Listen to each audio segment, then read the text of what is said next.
Hi! Today I would like to show you how you can transfer files from Realme 9 to an Android device. You need to start by opening Play Store on both smartphones and clicking on the search bars.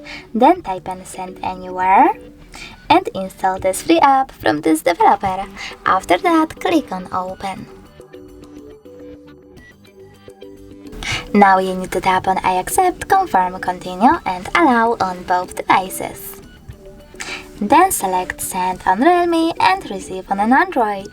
After that you need to click on all of those type of dots and select Send.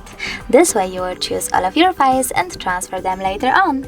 It will take a while though, so I will go with only one photo from Photos category.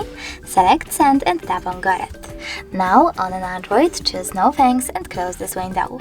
As you can see now, we have the connection ways. We can scan this QR code by choosing this scanning icon on an Android, choosing while using the app or only this time, and just pointing our camera at the code.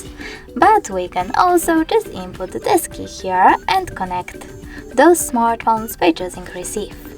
Now, as you can see, after a couple of seconds, my photo was successfully sent. Thanks so much for watching. If you enjoyed this video, leave a like, comment and don't forget to subscribe. Bye!